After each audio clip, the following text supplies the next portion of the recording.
नमस्कार। 5 जनवरी के इस मंच पर आप सभी का स्वागत है। भारत में पिछले कुछ वर्षों से स्थितियों को अराजक बनाने का प्रयास अलग अलग बहानों से होता रहा। कभी लोकतंत्र के नाम पर, कानूनों के नाम पर, अधिकारों के नाम पर और कभी खेल के नाम पर भी। टूल किट बहुत लंबी चौड़ी है। पंजाब के प्लेयर, पंजाब के क्रिकेट खिलाड़ी अर्शदीप के नाम पर जिस तरह का बवाल इन दिनों मचा, सिर्फ इसलिए कि क्योंकि भारत पाकिस्तान से एक मैच हार गया, उसके पीछे की एक लंबी चौड़ी कॉन्स्पिरेसी और वो क्या नैरेटिव है जो स्थापित करने की कोशिश होती है। क्या इस बहाने फिर एक अराजकता का खेल शुरू हुआ? इस सारे पर चर्चा करने के लिए हमारे साथ आज भारतीय जनता पार्टी के वरिष्ठ नेता मनजिंदर सिंह सिरसा इस समय मौजूद हैं। सिरसा साहब, बहुत बहुत स्वागत है। पहला प्रश्न अर्शदीप को लेके, आपने एफआईआर कराई है, सिर्फ इतना कि अर्शदीप पे आपको थोड़ा लगा कि यंग लड़का, उसको थोड़ा सपोर्ट मिलना चाहिए, या कहानी कुछ थोड़ी डीप है, कुछ और समझ में आ रहा था? नहीं, देखो, अर्शदीप को जब अर्शदीप के हमला हुआ, जिस तरीके से उसके प्रति बोला गया, उसको खालिस्तानी के नाम से पुकारा गया, ये अर्शदीप के ऊपर नहीं, बेसिकली तो ये हमारे सिखों को पाकिस्तान की बहुत लंबी पुरानी एक उनकी रणनीति रही है, और जिसको कहते हैं ना ट्राइड एंड टेस्टेड, वो बार बार उसी को टेस्ट करते हैं। वो ये है कि आप भारत के अंदर बैठे सिखों के लिए एक ऐसा माहौल बनाओ जिससे वहाँ के लोगों में उनके खिलाफ जहर बनाई जाए और उनके खिलाफ उनको आइसोलेशन में वो हो जाएं। पाकिस्तान 1980 के दशक से लगातार ये करता आया। वो बार बार ऐसे वर्ड्स का ऐसे लोगों को इस्तेमाल करता है, ऐसे लोगों को फंडिंग करता है, जैसे गुरपतवंत सिंह पन्नू जैसे लोग हैं। वो लोग फिर भारत के खिलाफ बोलते हैं, तो वो मैसेज आता है जैसे सिख भारत के खिलाफ बोल रहा हो, तो उसके सिख के वेश में खड़ा करके भारत को गालियाँ निकालना, भारत के प्रधानमंत्री को या भारत के ध्वज को, तो उससे एक संदेश जाता है कि शायद सिख कर रहा है, और फिर वो सिखों के खिलाफ लोगों के मन के अंदर एक तरह का नेगेटिव भाव लेके आना। यही अर्शदीप के केस में हुआ, और ये एक बड़े सोचे समझे तरीके से किया गया।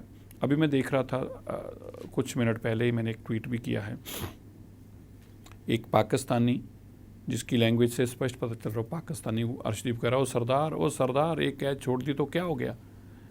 तो जब वहाँ पे बाकी इंडियन खड़े थे, उन्होंने उनसे सवाल पूछने शुरू किए, तो वो घबरा गया और उससे माफ़ी मंगवाई। तो जैसे अर्शदीप ये बस में चढ़ रहा था मैच के लिए, तो ये जो एक मोडस ऑपरेंडी है, उसमें इंडिया में भी बहुत सारे लोग साथ देते हैं। इंडिया में भी बहुत सारे ऐसे लोग बैठे हैं जो इनडायरेक्ट तरीके से फंड होते हैं, चाहे वो सीधा पाकिस्तान से फंडिंग ना हो, लेकिन विदेशों से उनको फंडिंग मिलती है। दूसरा, इंडिया में ऐसे लोग भी हैं जो ऐसे माहौल को ख़राब करना चाहते हैं, ताकि उस माहौल का ख़राब होने का फ़ायदा उनकी पार्टी को मिले, जो सत्ता पक्ष है, कोई हालात बिगड़े उसका उनको लाभ मिले, तो सत्ता पक्ष के ख़िलाफ़ एक माहौल बना सकें। तो उसमें अभी मैंने कंप्लेंट इसलिए की कि ये जो मोहम्मद ज़ुबैर हैं, इनका मैंने जब ट्वीट देखा तो उन्होंने एक कोलाज बनाया, उसमें सारे ट्वीट जो थे वो ऐसे थे, या तो सीधे पाकिस्तान के नाम थे, या तो सीधे पाकिस्तान के पत्रकारों के वेरीफाइड अकाउंट थे, या फिर उन लोगों के भी थे जो लोग ये पूछ रहे थे कि आप अर्शदीप को वाई खालिस्तानी या हु सेड इज़ खालिस्तानी, तो अर्शदीप के हक में वर्ड बोल रहे थे कि उसको आप खालिस्तानी क्यों बोल रहे हैं। या ऐसे बॉट अकाउंट्स थे जिनका नाम था हर हर महादेव या पांडे या कुछ इस तरह के टिपिकल जो इंडियन नाम हो, और वो बॉट्स बनाए गए थे। उनका ना कोई फॉलोअर था, ना वो किसी को फॉलो कर रहे थे। तो मुझे हैरानगी इस बात पे हुई कि ये सारे के सारे 4 मिनट के अंदर अंदर मोहम्मद ज़ुबैर के पास कैसे पहुंच गए। तो बॉट अकाउंट्स तो ऐसे होते हैं कि वो तो क्योंकि वो किसी को फॉलो भी नहीं कर रहे और उनका कोई फॉलोअर भी नहीं है, तो वो तो जो डालेगा अकेला ही रह जाएगा, उसके पीछे तो कोई होगा ही नहीं, वो किसी को दिखेगा भी नहीं स्क्रीन पे कभी भी, अनलेस अनटिल आप किसी को शेयर करें। सो इट मीन्स कि ज़ुबैर को किसी ने वो शेयर किए हैं, या ज़ुबैर को पता था ये बॉट अकाउंट्स जो हैं उनको, उनके नाम पता था उसको, या उसने कैसे उस तक पहुँचे। ये बड़ा एक हैरानगी वाला सवाल था कि ये सारे अकाउंट्स, ये सारे screen shots with in 4 minute Zubair के पास कैसे पहुँच गए। और ज़ुबैर ने एक ट्वीट करके लिखा 1 कैच मिस्ड 1 कैच, या कुछ इस तरह के एक वन लाइन लिखा, और फिर एक इमोजी बनाई वॉमिटिंग करते की। तो वो जो एक उसका सवाल था, वो अर्शदीप के हक में होता, उसको वो लोगों को बोल रहा होता कि तुम इसको गलत बोल रहे हो, तो हमें लगता, तो अगर हम उसको बेनिफिट ऑफ डाउट दे भी दें कि हो सकता है शायद वो अर्शदीप के हक में ही बोला हो, ऐसा उसकी लाइन से अगर मान भी लिया जाए, तो फिर सवाल ये है कि ये सारे अकाउंट्स उसके पास कैसे आए, और अगर वो हक में बोल रहा था तो फिर इनको क्रिटिसाइज क्यों नहीं कर रहा था। फिर जो पाकिस्तान के पत्रकार ऐसा लिख रहे थे, उनके उसने स्क्रीनशॉट में नाम डाले थे, तो फिर उनको सवाल क्यों नहीं पूछे या उनके खिलाफ क्यों नहीं बोला। तो इसलिए मैंने ये कंप्लेंट देकर मुकदमा दर्ज करने को कहा कि ये सच्चाई सामने आ सके कि ऐसा कौन था और क्यों किया जा रहा था। ये तो पक्का है ना कि कोई आदमी तो इस सारे घटनाक्रम के पीछे था, वो कौन था, कम से कम उसको आइडेंटिफाई किया जाए। आपने बड़ी इंटरेस्टिंग बात की, और इसके पीछे जब आपने रूट कॉज पे आपने ज़रा पहले बात की थी, पाकिस्तान की ISI की ग्रीन बुक में शुरू से लिखा है, अब आप जब 80 के दशक की बात करें वहाँ से तो वो शुरू हुआ, ब्लीडिंग इंडिया थ्रू 1000 कट्स, ये थ्योरी चलती है, पाकिस्तान की बहुत पुरानी है। और ट्रिपल के, पहले वो 2K थे, अब ये ट्रिपल K वाली बात सामने आई। आपको लग रहा है पिछले कुछ समय से पंजाब में अलग अलग तरीक़ों से ये खालिस्तान का, सिर्फ अर्शदीप तो अब एक बहाना है, इसके पीछे जो हमने कृषि कानून के ख़िलाफ़ जो आंदोलन हुआ उसमें भी कहीं वो एलिमेंट शामिल था जो पाकिस्तान से गवर्न होता था। उससे पहले हमने नवजोत सिंह सिद्धू को करतार सिंह कॉरिडोर के समय बाजवा से गले मिलते देखा, तब भी वहाँ खालिस्तान के मूवमेंट चलाने वाले लोग भी उनके साथ, बाजवा के साथ हमें दिखे। आपको लगता है ये चेन ऑफ इवेंट थोड़ा लंबा है, सिर्फ अर्शदीप तक कहानी सीमित नहीं है? देखो, पाकिस्तान एक देश है, इतना बड़ा एक मुल्क है, उसकी इकॉनमी है, वो अपने आप को भारत को अपना दुश्मन मानता है, और वो हर वो कोशिश करता है जिससे भारत को डिस्टेबलाइज किया जा सके।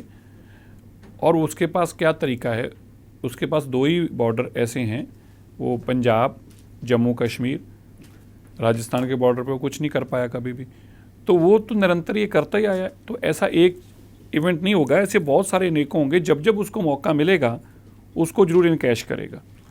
और ऐसे बहुत बार हुए जब पाकिस्तान की तरफ से अलग अलग मुद्दों के ऊपर, मान लीजिए हमारे अंदर एक कैलेंडर को लेके इशू है कि एक लोग कहते हैं कि जो गुरु गोविंद सिंह जी के वक्त से कैलेंडर चलता आ रहा हम उसी को मानेंगे।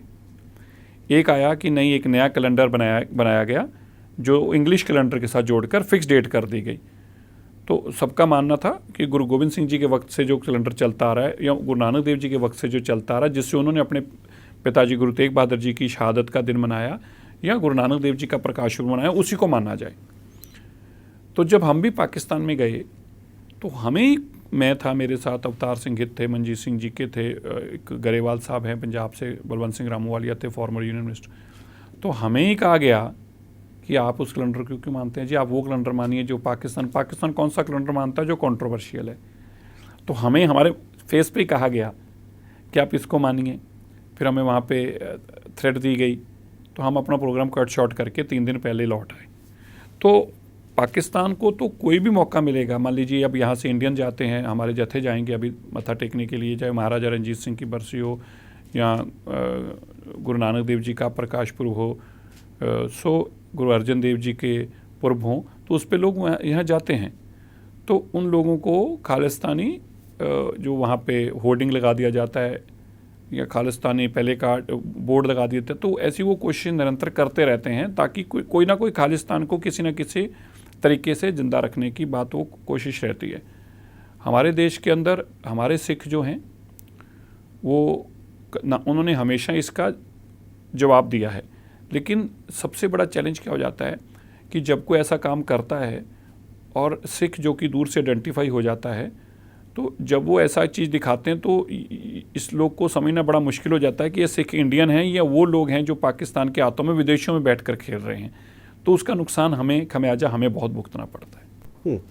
आपने ठीक कहा, ये बड़ा सवाल विकट है कि पंजाब के अंदर समाज तो बहुत बड़ा है, मिला जुला समाज है हर तरीके का और हर तबके का भी है। कौन वहाँ से टैग्ड है नहीं बता सकते, वस्तुस्थिति क्या है। और एक बात और भी है, ये मैं समझता हूँ कि अच्छा काम करने वाले ज़रा दिखते कम हैं, जो बोलते हैं अराजकता पैदा करते हैं वो ज़्यादा दिख जाते हैं, नेगेटिविटी जल्दी फैल जाती है। पंजाब के अंदर आपको क्या लगता है, खालिस्तान नाम के मूवमेंट की, ये सो कॉल्ड जो लंदन से पन्नू का आपने नाम लिया, लोग बहुत कोशिश करते हैं उसको बार बार अलग अलग, अभी केजरीवाल के इलेक्शन में भी, अभी हिमाचल में तक भी हमने देखा, पंजाब में उनकी सरकार है, उसके बाद और चीज़ें, उससे पहले भी देखा पिछले इलेक्शन में कि वो किन लोगों के यहाँ जाकर रुके जो उन खालिस्तान के नाम पर ज़्यादा मुखर रहे हैं, ये सब हमें पता है। पंजाब के आम जनमानस में क्या स्थिति है, क्या रीड करते हैं आप? नहीं, देखो, हमने ये ही जो एक, देखो, जकारे और नारे जो होते हैं उनसे आप अपने समाज को आगे नहीं बढ़ा सकते। वो युद्ध के अंदर आप जकारे और नारे तो लगा सकते हैं, लेकिन समाज को आगे बढ़ाने के लिए आपको कलम चाहिए, आपको शिक्षा चाहिए।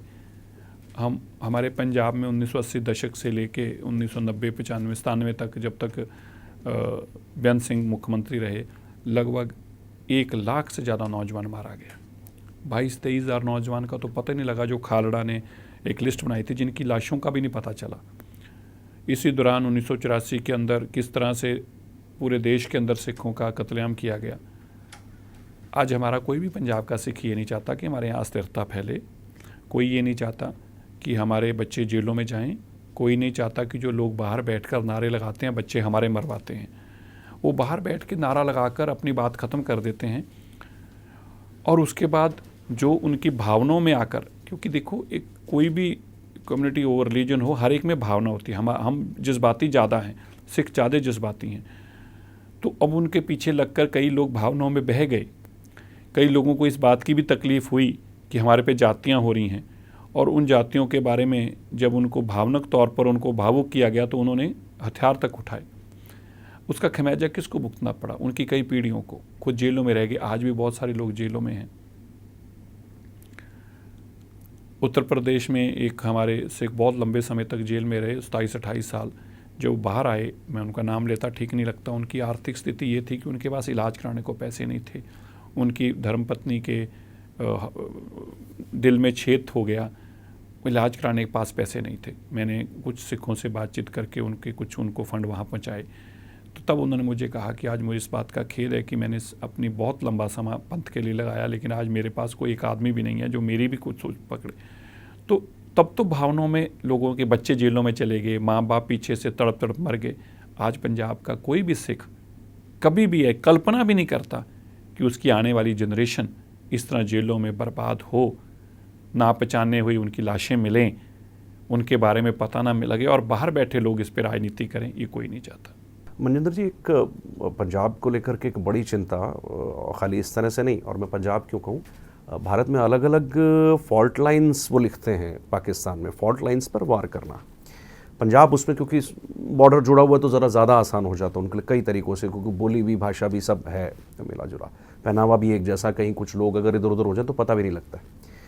पंजाब के अंदर पिछले कुछ दिनों से, या कुछ वर्षों से कहूँ, दिनों से कहना ठीक नहीं है, मतांतरण का एक खेल बड़ा शुरू हुआ, ईसाई मिशनरियों का एक खेल बड़ा शुरू हुआ। और ये हम इसलिए भी कह रहे हैं क्योंकि ये चिंता पहले से तो थी, 5 जनवरी के मंच पर ये बात कई बार हुई, लेकिन अभी अकाल तख्त के जत्थेदार साहब ने भी ये बात कह दी।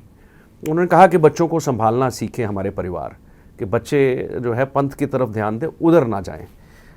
ये पंजाब में हो क्या रहा है, कुछ इसका आकलन किया आपने? और थोड़ा डर लगता है क्या इन चीज़ों से, जो चीज़ें चल रही हैं? नहीं, थोड़ा डर नहीं है, बहुत ज़्यादा डराने वाली हैं। मैं ख़ास तौर पर आपके मंच से जो लोग इसको देख रहे हैं, मैं अपने सिख भाइयों को ज़रूर ये बात कहना चाहता हूँ। शायद हमें बहुत इसको छोटी सी बात लग रही होगी, लेकिन आपके परिवारों को ये खा रही है रोज़, और आपके हमारे परिवार एक ही हैं, तो इसका मतलब हमारे सिख को अगर खा रही तो हमें ही खा रही है वो। ये बात मूवमेंट अब नहीं शुरू हुई, ये मूवमेंट तो 18वीं सदी में शुरू हो गई थी। जब गोरों ने भारत के ऊपर कब्जा किया तो उनको समझ में आ गया कि हमें इतने साल लग गए रावी ब्यास को पार करने में, हम पार ना कर पाए, महाराजा रंजीत सिंह की सल्तनत को हम छीन ना पाए। तो तब से वो समझ गए थे कि इनको कमज़ोर कैसे किया जाए। तो उस वक्त ही उन्होंने ये मुहिम चलाई थी। और आप कभी ध्यान, अगर आप स्टडी करेंगे तो तब यहाँ से एक चिट्ठी भेजी गई थी वहाँ क्वीन के नाम पर, और जिसमें ये कहा गया था कि अगर हमने इन सिखों पे इनका विश्वास नहीं तोड़ा गुरु ग्रंथ साहब से, तो हमें यह राज करना मुश्किल हो जाएगा आने वाले समय में। तो तब फिर गुरुद्वारों को बदनाम करने का काम शुरू किया गया, डेराबाद तब लाया गया, गोरे डेराबाद लेके आए, और फिर उन्होंने तब गोलक चोरी हो गई है, गोलक चोरी कर गया, गोलक खा गया, इस तरह की भावना उन्होंने इस तरह के इस्तेमाल वर्ड्स का करना शुरू किया।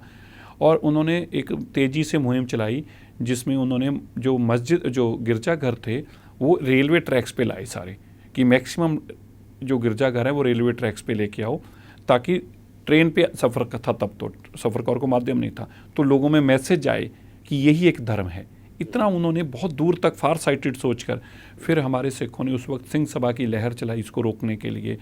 तो बेसिकली वो महंत थे, बेसिकली वो नॉन सिख थे, एंटी सिख थे, जिनको गुरुद्वारों के कब्जे दे दिए गए, और सेम टाइम पर क्रिश्चियनिटी को प्रमोट किया गया, ज़बरदस्त तरीके से गिरजाघर बड़े बड़े बनाए गए। तो ये तब का काम शुरू हुआ है। अब ये बहुत तेज़ी से दोबारा पिछले 12-13 साल से निरंतर शुरू हुआ और इसने अपना बहुत असर दिखाया है। आज गुरदासपुर, अमृतसर में लगा बहुत सारे लोग जो है क्रिश्चियन बन गए। और फिर जब ये आज वो क्या कहते हैं, डरा कर कैसे, आपके अंदर वहम डालकर। अभी मैं एक बच्ची का देख रहा था, 10 साल की बच्ची की वीडियो डाल लिया कि देखो जिसके हाथों में पस भरी हुई, अगले हफ्ते ये ठीक हो जाएगी। किसी को पकड़ के ले आते हैं व्हील चेयर पर, फिर ऊपर कहते हैं हालेलुया, और फिर वो खड़ा हो जाता, कहते देखो चमत्कार हो गया, देखो ठीक हो गया। लेकिन हैरानगी है कि देखो पुलिस है, प्रशासन है। मान लीजिए कल मैं और आप ऐसा करते हैं, हम आप 2 लोग पकड़ के लाइए, उनको कहिए कि यार एक वीडियो शूट करने के लिए हम एक ऐसा एग्जाम्पल करते हैं, तो पुलिस मुकदमा दर्ज करके आपको अंदर दे देगी कि आप वहम से लोगों को बेईमान ठग रहे थे आप। लेकिन इनको कोई हाथ डालने को तैयार नहीं है। इन्होंने हज़ारों लोगों को डरा कर, अब बड़ी सारी वीडियो सामने आ रही हैं जब लोग कह रहे हैं जी मैं कोविड में मरने लगा था, तब मेरे पास आए पास्टरों ने मुझे बचा लिया। बताओ, अब लोग जो कोविड हुआ उसको तुम कहोगे तेरे को हम बचा रहे हैं। तो मैंने एक वीडियो देखी और मैं बड़े हैरान हुआ वो जानकारी जब किसी ने मेरे से शेयर की। एक बस को पानी में खड़ा कर दिया और बंद कर दिया, और ड्राइवर कहता जी बस स्टार्ट नहीं हो रही, मैं कोशिश कर रहा हूँ, बच्चे स्टार्ट नहीं हो रही। बच्चे रोना धोना शुरू हो गए। उनको कहा कि चलो हम अभी एक बार क्राइस्ट के आगे प्रेयर करते हैं, तो हम रिक्वेस्ट करते हैं क्राइस्ट हमारी हेल्प करो। तो फिर उन्होंने कहा बस स्टार्ट, तो बस तो ठीक ही थी, फिर सेल्फ हमारा स्टार्ट होगी। ओ हो देखो क्राइस्ट ने हमारी हेल्प कर दी, अब हम क्राइस्ट का थैंक यू करेंगे और क्राइस्ट को कहेंगे कि अब हम आपको कभी नहीं भूलेंगे। अब एक 5-7 साल के बच्चा जिसको लगा कि मैं बस में फंस गया हूँ, पानी में मर जाऊँगा या क्या होगा मेरे साथ, उसके जहन में से, दिमाग में से कोई बात निकलेगी नहीं। इस तरह का प्रोपोगेट करके ये लोग जो हैं इतना ख़तरनाक एक मिशन के तौर पर काम कर रहे हैं, और इनके पास पैसा कहाँ से आ रहा है। इतनी बड़ी चर्च बना दी, मेरे को लगता है कि शायद उस चर्च में बता रहे हैं 500 करोड़ रुपया लगेगा। अब 500 करोड़ रुपया उस चर्च पे लगाने के कहाँ से आ रहा है, ये बहुत बड़ा सवाल है। इसका मतलब एक तरीके से पंजाब के ऊपर हमला है। दूसरी तरफ अगर आप देखेंगे तो बहुत सारा मुस्लिम जो हैं वो माइग्रेट हो गए हैं पंजाब में। 38 लाख इस वक्त मुस्लिम माइग्रेट हो गए हैं। जैदर अकाल तख्त साहब को इंग्लैंड की धरती पर ये कहना पड़ा, एक प्रोग्राम के दौरान मैं सुन रहा था, उन्होंने कहा भाई आप भारत से अपना सामान बेचना बंद कर दो, ये अफ़गानिस्तान जल्दी बनने वाला है यहाँ पे इंग्लैंड में, और उसके बाद जैसे अफ़गानिस्तान से सिखों को भगाएगा तुम्हें यहाँ से भी भगाएंगे, तुम्हारे पास और कोई घर नहीं होगा सिवाय भारत के। तो आज नौबत ये आ गई है कि वो लोग, आप अगर पंजाब में जाएंगे, रेडी देखिए सब्जी वाली, आप देखिए फ्रूट वाली, आप देखिए जितना चूड़ी का काम, चढ़ाने का काम है, जितना मेहंदी का काम है, जितना शादियों में सामान लगाने का काम है, जितना पार्लर के अंदर लोग हैं, वो सारे लोग जो हैं वो मुस्लिम माइग्रेट होकर आए हैं पंजाब से, पंजाब में बाहर जगह जगह से। तो अब उन लोगों की एक वीडियो, एक लेडी डॉक्टर की वीडियो सामने आई, पता नहीं आपने वो देखा कि नहीं देखा। वो पंजाब की पटियाला की डॉक्टर है, उसने अपनी वीडियो में बताया कि मेरे पास एक दिन एक आदमी आया तो 12 पर्चियाँ लेके आया। तो मैंने उसको कहा भी इतना आज मोहल्ला के सारे बच्चे साथ में ले आया? कह रहा नहीं 12 बच्चे मेरे हैं। तो कह रहा मैंने कहा भी तू इनको पालेगा कैसे, इनके कर। तो कह रहा ये जो तुम लोग तो विदेशों में भाग रहे हो, जायदाद किसकी है, ये तो हमारी है, हम ही ने रहना यहाँ। तो इस भावना से जो लोग आ रहे हैं, इसलिए पंजाब को बहुत खतरे में है। आपने बहुत अच्छे से एक्सप्लेन किया इसको। थोड़ा इसके कारण कि आपने कहा कि कार्रवाई नहीं होती, एक्शन नहीं होता, कारण क्या पॉलिटिकल है या पॉलिटिकल चीज़ों के पीछे कोई और इलविल है, या वो भी लगभग उन्हीं एलिमेंट से गवर्न हो रहे हैं जहाँ से खालिस्तान का मूवमेंट? ऐसा क्यों पंजाब में? क्योंकि पिछले काफ़ी साल से तो सरकारें हमने देखी, अकाली दल की भी रही, बाद में कांग्रेस की भी रही लंबे टाइम, और फिर अब आम आदमी पार्टी की। ये प्रॉब्लम कहाँ है, क्यों नहीं एक्शन हो पाता? इसलिए नहीं हो पाता क्योंकि वो बहुत कैलकुलेटेड तरीके से चलते हैं। मान लीजिए अब अकाली दल की सरकार थी तो सुखबीर सिंह बादल को बुलाया करते थे, वो ये मैसेज देते थे हम आपके साथ हैं जी। अब एक प्रोग्राम करते थे, मैं भी एक दिन एक प्रोग्राम में, मैं रास्ते में यही डिस्कशन करता जा रहा था, थोड़ी देर पता लगा हम अमृतसर पहुँच गए, और अमृतसर बादल साहब उसी स्टेज पर चढ़ गए जहाँ पे यही प्रोग्राम हो रहा था। तो मैं बड़ा शॉक्ड हुआ, मैं तो यही रास्ते में बात करता रहा था। मैं फटाफट स्टेज से नीचे उतरा, तब मैंने रियलाइज़ किया कि इसको नहीं रोका जा सकेगा, क्योंकि अब वो 25-50 अब तो 2-2, 3-3 लाख लोग इकट्ठे करते हैं। अब जब 3 लाख लोग इकट्ठे करेंगे, वहाँ पे किसी को बुलाएंगे, मिनिस्टर को, सीएम को, तो पार्टी तो ये सोचेगी ना मैं इनका विरोध कैसे कर सकता हूँ, 3 लाख वोटर हैं। अब पंजाब में जो मेजर कॉन्स्टिट्यूंसीज थी अकाली दल की, जो अकाली दल के बड़े स्टॉन्च लीडर्स थे दुआबे में, माझे में और माझे की खास तौर पर गुरदासपुर अमृतसर की बेल्ट में, अब वहाँ पे सबसे बड़ी ये कन्वर्जन हुई। तो वो लोग तो सब उनकी गाड़ियों में चढ़े रहते थे जो करते थे पास्टर, वो पास्टर तो अकाली दल के लीडर बने हुए थे, तो अब वही तो वोट डलवा रहे थे। तो उन लीडरों को नाराज़ करने की तो किसी की हैसियत ही नहीं थी, इसलिए उनको रोक ही नहीं पाया कोई, और वो बड़ी तेज़ी से और बढ़ते गए।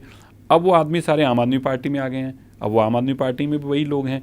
अब आम आदमी पार्टी अफोर्ड ही नहीं करती। आम आदमी पार्टी आने वाले दिनों में एक ऑल्टरनेटिव देख रही है जहाँ पे उनको सिख वोट की ज़रूरत ना रहे। वो समझ रहे हैं कि सिखों को हैंडल करना आसान नहीं है और इनकी अपेक्षाएं जो हम लेके आए थे वो अब पूरी होंगे नहीं। तो ये ऐसे लोग नहीं है कि आप इनको दोबारा वर्ग ला सकते हैं। पंजाबी भावनाओं से, सेंटीमेंट्स के साथ बह जाता है, लेकिन वो सतर्क रहता है।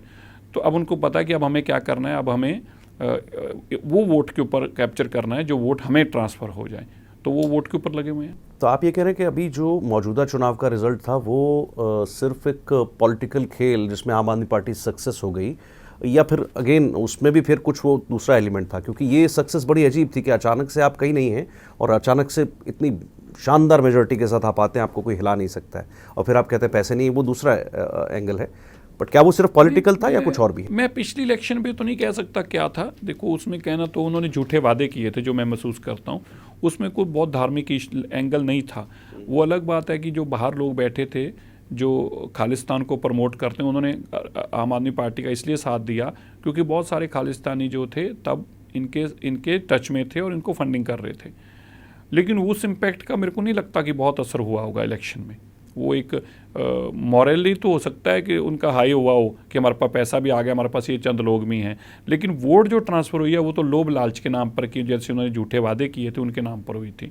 लेकिन क्योंकि वो वादे तो पूरे होने नहीं है, वो तो झूठ बोलने की अरविंद केजरीवाल की कला है। अब अगली बार क्या करेगा? अगली बार वो सिखों की कोई चर्चा नहीं करेगा।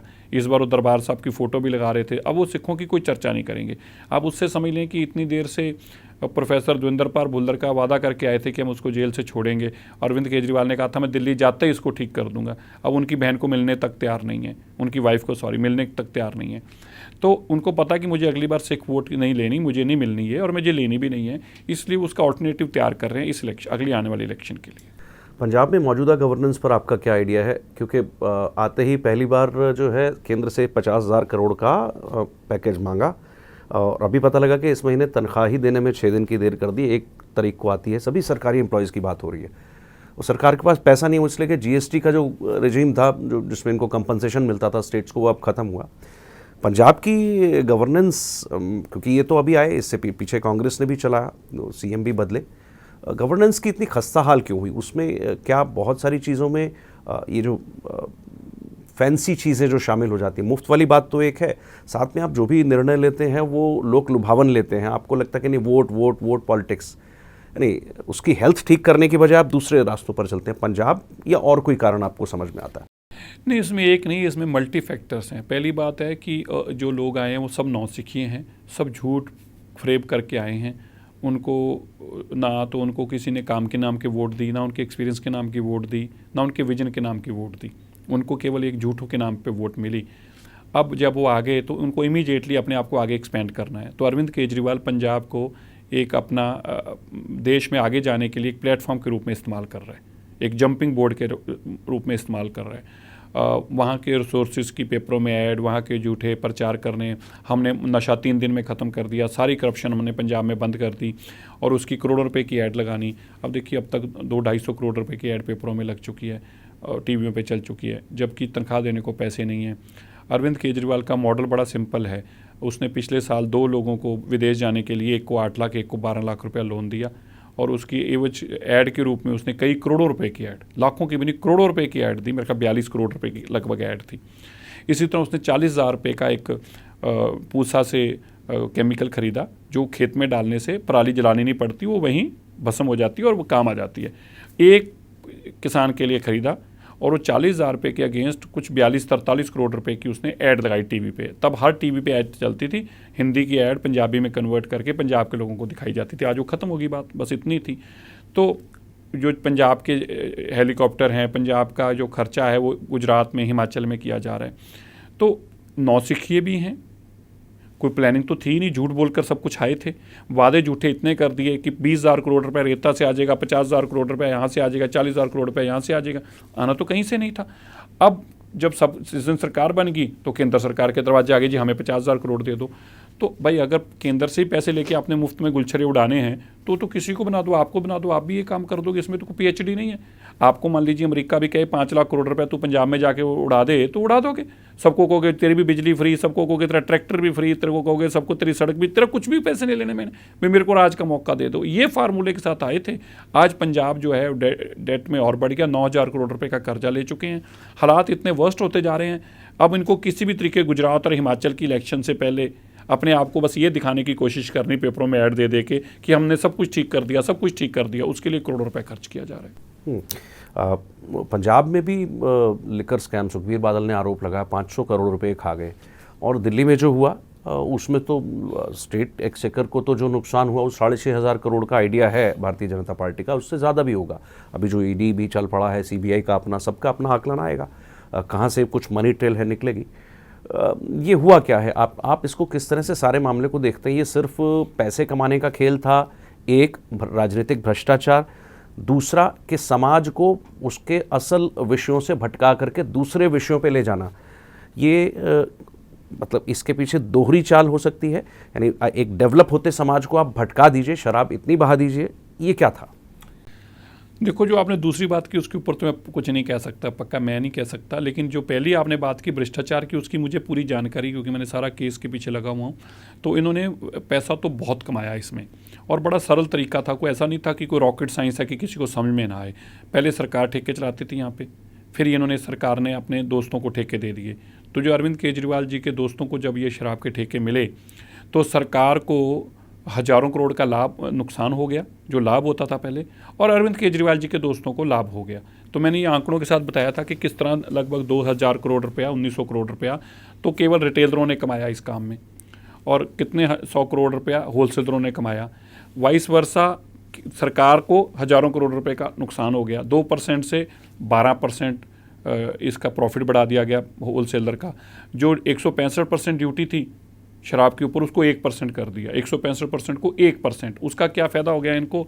अब इनके पास शराब का, जिसके पास रिटेल का वेंड था, उसको केवल 1% ड्यूटी देनी पड़ती थी। तो जहाँ भी देश में ब्लैक शराब की हो रही थी, अब वो दिल्ली से जाती थी, क्योंकि दिल्ली से बाहर कहीं से भी आप शराब की बोतल लोगे तो उसके तो 160% 65% ड्यूटी के साथ लेनी होगी। दिल्ली में बिना ड्यूटी के मिल रही थी, लीगली मिल रही थी। तो ट्रकों के ट्रक भर भर के दिल्ली से शराब बाहर भी जानी शुरू होगी। तो इनका बड़ा लंबा ये तो पकड़ा गया। ये इनका जो पूरा नेक्सस इन्होंने क्रिएट किया था, और जो इन्होंने जिस तरीके से आसपास के स्टेट्स की जो है, आप ये हैरान होंगे कि उनका रेवेन्यू बिगाड़ देना था इन्होंने। सारे यूपी के रेस्टोरेंट में, यूपी के शराब के आसपास के ठेकों में यहाँ से दारू जानी शुरू हो गई थी, हरियाणा में यहाँ से जानी शुरू हो गई थी। तो इनका एक बहुत बड़ा प्लान था। ये अरविंद केजरीवाल वही अरविंद केजरीवाल है जो सत्ता में आने से पहले कहता था कि शराब का ठेका खुलना नहीं चाहिए, और खुलेगा तभी खुलेगा जब वहाँ के लेडीज़ ग्रुप जो हैं, विमेन लोग से जो है, वो जब तक NOC नहीं देंगे शराब का ठेका नहीं खुल सकता। तो अब जब सरकार कह रही थी कि NCD की NOC होनी चाहिए, तो बोला जी देखो हमारे को शराब के ठेके नहीं खोलने दे रहे। एक आदमी जो स्कूल खोलने के नाम पे आया था, वो शराब के ठेके खोलने लग पड़ा। आप सोचिए कि कितना अंतर आ गया है। वो गाना था ना, कितना बदल गया इंसान, देख तेरे इंसान की कैसी हालत है, भगवान कितना बदल गया इंसान। ये कितना बदल गया इंसान।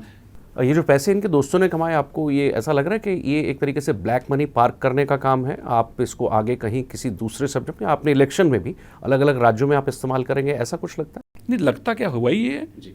तो गोवा में पैसे ट्रांसफ़र हुए, ओखला में ऑफिस था उनका, गोवा में भी था। उस ओखला ऑफिस में पैसे आते थे, वहाँ से गोवा में ट्रांसफ़र किए जाते थे। पंजाब में पैसे जो जाते थे वो शराब के ठेकों से उठाए जाते थे बंडल के बंडल, और पंजाब इलेक्शन भेजे जाते थे। पंजाब में जितनी कैंपेन चली डिजिटल मीडिया की, सारे के सबको कैश दिया गया। जो गाड़ियाँ हायर की गई सब कैश किए गए, लोगों को हायर किया गया। तो ये सारा शराब का पैसे के साथ तो सारा कैंपेन चला, वो ब्लैक मनी के साथ। और अभी जो इनके खास मित्र हैं दिनेश अरोड़ा, जो कि सुनने में आया कि मनीष सिसोदिया जी के साथ पढ़ते रहे हैं, उनके खास दोस्त भी हैं, और हर जगह उनकी फ़ोटोज़ थी। बाद में उन्होंने डिलीट की वो फ़ोटो, हमने शेयर भी की थी बाद में। और वो दिनेश अरोड़ा जो हैं, वो अभी हवाले के पैसे लेने तो दुबई गए थे, और विजय नायर, ये दोनों दुबई में हवाले के पैसे लेने गए थे जब मैंने ये एक्सपोज़ किया। और फिर ये बहुत देर तक आए नहीं, 2 महीने तक छुप के रहे। जब यहाँ मुकदमा दर्ज हो गया, परिवार पे प्रेशर बना, तब इनको आना पड़ा। तो ये तो बहुत बड़ा एक स्कैंडल है पैसे के नाम पे। आपने स्कूल का भी अभी जिक्र किया। एक खबर अभी मैंने देखी कि 5 करोड़ में 12 कमरे स्कूल के बने। वैसे 33 लाख रुपए का मनोज जी ने भी बताया था, एक कमरा उतने में बना और टॉयलेट्स तक को भी उसमें काउंट किया गया। ये आपकी बात सही है, जब शुरू में कहा था कि हम नए स्कूल बनाएंगे, पर नया स्कूल शायद एक भी नहीं बना मेरी जानकारी है, और स्कूलों में कमरे बढ़ाने की जो कोशिश हुई वो मतलब भयानक घोटाले की भेंट चढ़ गए। शिक्षा विभाग का एक अपना लेटर है जो PWD को गया था, जिसमें उन्होंने स्कूलों की बदहाली की चर्चा की थी, वो भी इन्हीं का है। और उसमें लिखा हुआ है कि एक स्कूल में तो पानी की टंकी नहीं है, शौचालय, तो बच्चों का क्या होगा इसका अंदाज़ा। एक स्कूल में अभी बच्ची के छत जो है सिर पे गिर गई, उसको बुरी चोट लगी। तो ये मतलब कहते कुछ है और पब्लिक उसको मान जाती है, पर असलियत जो है वो ज़रा पीछे रह जाती है। मुझे लगता है कि विपक्ष के नाते से कहीं ऐसा तो नहीं आप लोग कहीं रह जाते हैं बताने में पीछे? नहीं, हमारी बहुत बड़ी कमजोरी है, हम विपक्ष के नाते पीछे रह जाते हैं, लेकिन उसका एक बड़ा कारण ये भी है कि अरविंद केजरीवाल के पास जो सरकार का पैसा है वो सारा पैसा प्रचार में उजाड़ रहा है।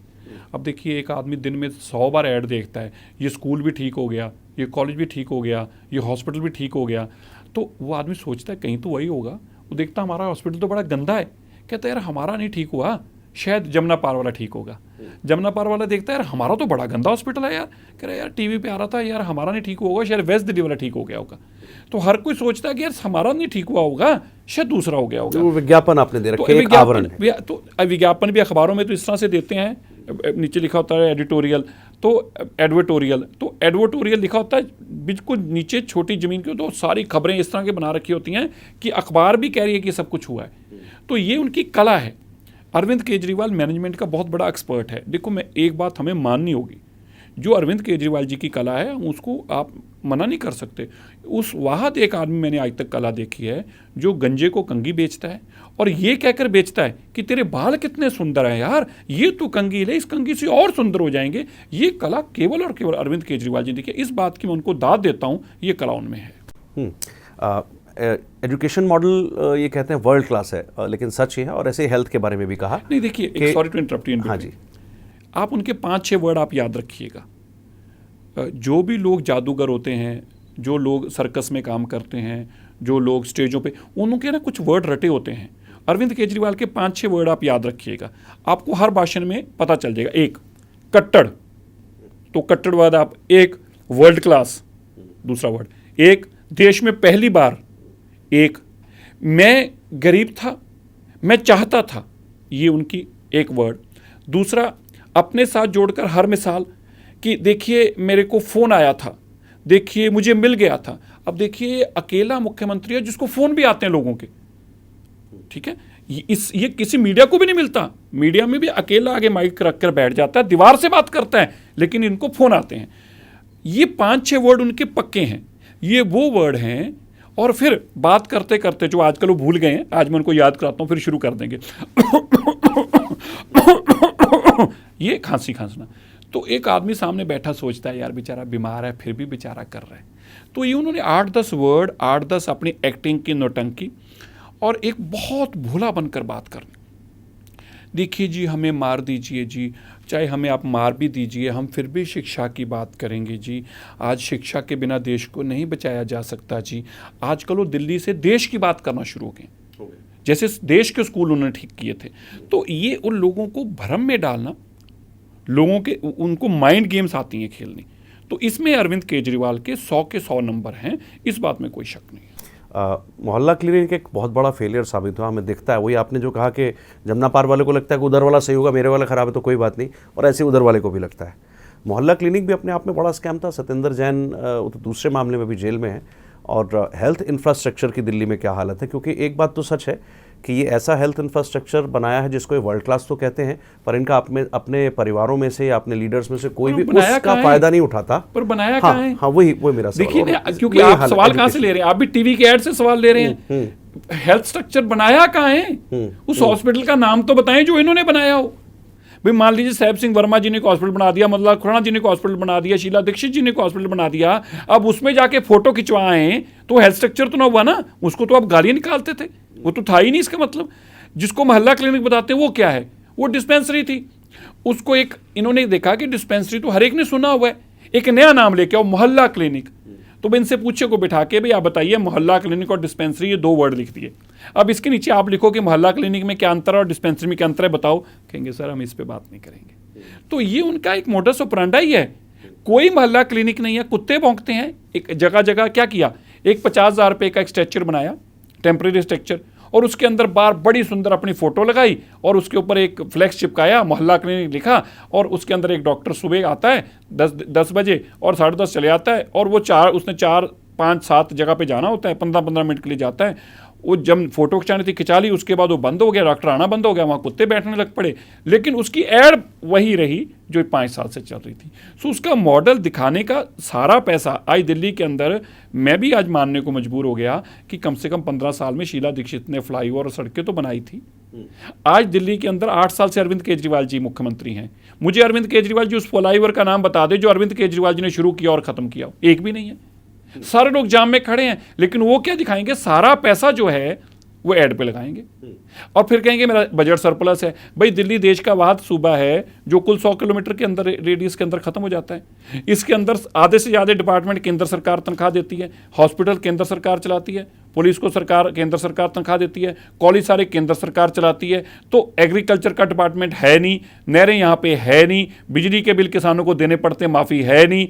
तो ऐसे डिपार्टमेंट अनेकों है ही नहीं। और अगर वो काम भी करना है तो केवल 100 किलोमीटर के दायरे में, जो कि यूपी का एक डिस्ट्रिक्ट, राजस्थान का गंगानगर पकड़ लो तो दिल्ली उसके 1/4 है, राजस्थान दिल्ली उत्तर प्रदेश का लखनऊ पकड़ लो तो दिल्ली उससे छोटी है।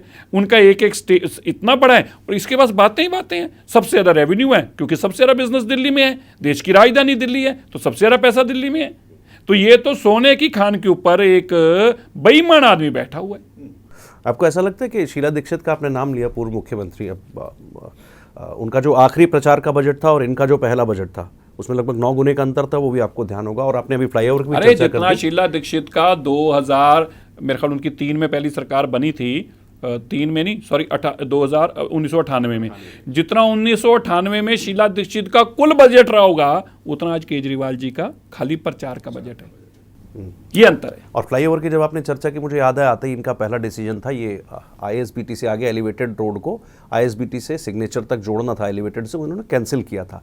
और आज भी वहाँ बड़ा अच्छा जाम लगता है, लोग मतलब आधा घंटा, मैं खुद कई बार भुगतभोगी हूँ, आप भी रहे होंगे। गवर्नेंस को लेकर के इनका कोई आइडिया नहीं है। एक तो करप्शन हुआ, दूसरा दिल्ली कैपिटल जैसे आपने कहा बहुत छोटा शहर है, गवर्नेंस को लेकर कोई आइडिया नहीं है, सिर्फ जुमले हैं, यही आप कह रहे हैं? नहीं, स्वाय झूठ, फ्रॉड, बेईमानी और एक झूठ को 100 बार बोलना है, ये फार्मूला। उसके लिए 100 बार बोलने के लिए क्या तरीका है भाई, देश के 25 बड़े चैनल हैं तो 25 बार तो वो झूठ बोलेंगे, उनके ऊपर आप ऐड चलाओगे। देश के 25 बड़े अखबार हैं तो 25 वो बोलेंगे, 50 तो पहले ही हो गए। उसके बाद जिस टीवी चैनल पे इंटरव्यू देनी है सब लीडरों को वही झूठ बोलना है। तो 100 बार झूठ बोलने का तरीका इन्होंने, जो लोग कहते थे, इन्होंने उसको पक्का अडॉप्ट कर लिया है। तो कोई गवर्नेंस नहीं है। फेल, जब मुख्यमंत्री फाइल पे साइन ही नहीं करता तो गवर्नेंस कैसी? थोड़ा मुश्किल सवाल होगा, पर आपको लगता है कि मेन स्ट्रीम मीडिया का इन्फ्लुएंस में आ जाता है क्योंकि उसके पास बजट बहुत ज़्यादा है दिल्ली सरकार का? नहीं तो है ना भाई, इसमें गलत क्या है भाई? कोई भी मीडिया जो है, ये कोई नई बात तो नहीं है। हर मीडिया, चाहे वो कोई भी सरकार हो, जो उसका ऐड चलाना चाहेंगे वो चलाएंगे। लेकिन सरकारें कभी पहले झूठी ऐड चलवाती ही नहीं थी भाई। सरकार ये सोचती थी कि लोग जागरूक हैं, ये आदमी है। मेरा सवाल ये है कि क्योंकि ऐड का बजट है, इसलिए जो वस्तु स्थिति दिल्ली की जिनकी हम चर्चा कर रहे हैं आप और हम, वो दिखते नहीं है मेन स्ट्रीम मीडिया से, कहीं गायब रहती है। तो मैंने तो कहा है, कई बार टीवियों पे भी जाके कहा, तो इन्फ्लुएंस की बात में कि आप लोग भी जिम्मेवार हैं। मैं तो खुद भी कहा। अभी मैं कल ही एक टीवी चैनल के बहुत बड़े एडिटर से बात कर रहा था तो वो जोर जोर से हंसने लग पड़ा। अरे मैंने कहा ये तो इसके लिए तो तुम ही जिम्मेवार हो। तो कह रहा है आप समझते हो कि टीवी चलाने के लिए हमें भी कुछ कर। तो मैंने कहा हम मानते हैं। अभी भाई एक बात समझिए, उसने तो पैसा उजाड़ना ही है ना। मैं ए चैनल का नाम नहीं देता, बी का नहीं देता। मान लीजिए ए से लेके और B C D E F नहीं पैसा लेते तो GHIJKL वाले ले लेंगे।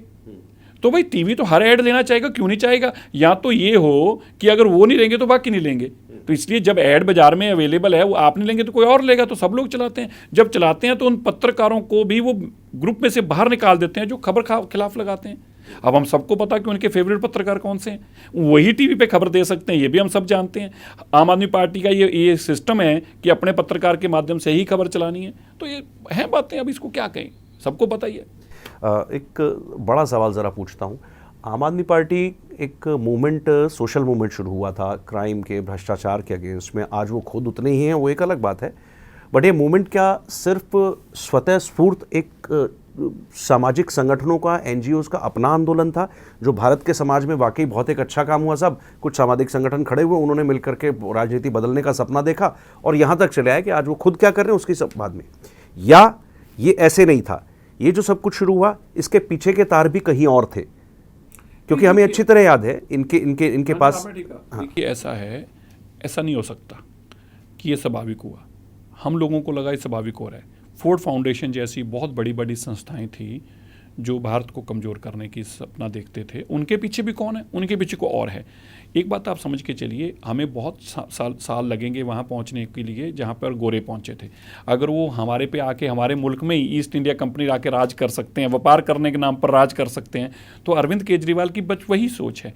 मैंने बहुत टीवी चैनलों पर एक संक्षेप में कहा, अगर आप अरविंद केजरीवाल को स्टडी करना चाहते हो तो ईस्ट इंडिया का मॉडल स्टडी कर लो। बिल्कुल डैम वही मॉडल है। ये जब आपके घर में आते हैं ना, अमेरिका भी किसी के घर में जाता है तो पता क्या कहता है? लीबिया में गया तो बोला जी देखो वहाँ पे नर्क है, तुम्हें हम स्वर्ग देंगे। थोड़ी देर बाद उनको उजाड़ के, अच्छे बड़े उनको फ्री फीस मिलती थी, अच्छे घर थे, सब कुछ लीबिया बसा हुआ था, उजाड़ कर कहता सॉरी सर। इराक में गया, हम आपको आज़ादी दिलाएंगे, हम आपको वे सब स्वर्ग बना देंगे। आज इराक का हाल देख लो। अफगानिस्तान में भी यही कह के गया, हम आपको ऐसा बना के दे देंगे। ये इनका ये मॉडल है, ये फोर्ड फाउंडेशन की स्टडी का मॉडल है जो अरविंद केजरीवाल के ऊपर पैसा लगा रहे थे पीछे से।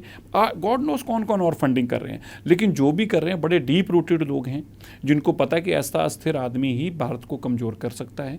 आने वाले देश में दुनिया की 5वीं सबसे बड़ी अर्थव्यवस्था बन चुका है देश, और इतनी तेज़ी से जाएगा तो भारत देश दुनिया की अगर पहली व्यवस्था बन जाएगा, अर्थव्यवस्था का नाम पर आएगा, तो इसको तो कोई बर्दाश्त करने को तैयार ही नहीं है। हमें तो थर्ड वर्ल्ड कंट्री बताते हैं, हमें तो जादूगरों वाला मुल्क बताते हैं जो बीन बजाकर जादू करते हैं, तो हमें कौन बर्दाश्त करेगा? इसलिए बहुत सारी ताकतें इसके पीछे हैं और उनके हाथों में अरविंद केजरीवाल खेल रहे हैं। और वो क्यों ना खेलें? अरे भाई उनको राज मिल रहा है तो क्यों ना खेलें।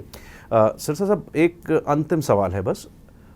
भारत विरोधी बहुत सारी ताकतें हैं जो भारत को अस्थिर करती हैं। सपोज एक खालिस्तान है, एक केजरीवाल नाम का एलिमेंट है, खालिस्तान के पीछे आईएसआई है, एक क्रिश्चियन मिशनरी है, या और भी अलग अलग जगह पर जैसे कुडनकुलम प्लांट के अगेंस्ट में बड़ा प्रोटेस्ट हो जाता है, या कश्मीर में कुछ इंटरनल हिजबुल या ये सब। क्या ये सब मिला जुला है या अलग अलग लोग फैक्टर काम कर रहे हैं? इनका कोई धागा जुड़ा नहीं हुआ इन भारत को अस्थिर करने के पीछे? नहीं भाई, सब धागे जुड़ जाते हैं, ऐसा नहीं होता कि जुड़ा। मैं नहीं कह रहा कि पहले दिन जुड़ा होगा, लेकिन जब आपका मोटिव सेम होता है तो दुश्मन भी दोस्त बन जाता है।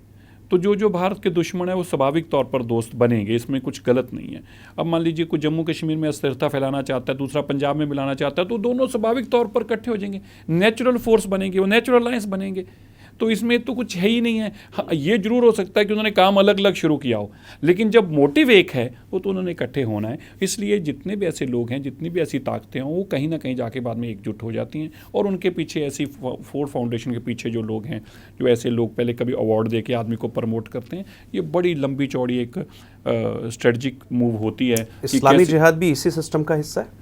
देखिए, मैं नहीं कह सकता कौन कौन इसका हिस्सा हो सकता है, लेकिन एक बात तो पक्का है, जो हमारा दुश्मन होगा वो इकट्ठा हो जाएगा। ये तो इसका एंड रिजल्ट तो ये पक्का है। ठीक है सिरसा साहब, आपने अच्छा वक्त दिया और बहुत बहुत धन्यवाद 5 जनवरी से इतनी गहन चर्चा के लिए। मुझे लगता है कि आपने जो बातें कही हमारे दर्शकों के लिए काफ़ी समझ में आने वाली होंगी और शायद भविष्य की दिशा और दशा कुछ इससे तय हो पाए। और आपसे जल्द भेंट होने के इस वादे के साथ नमस्कार।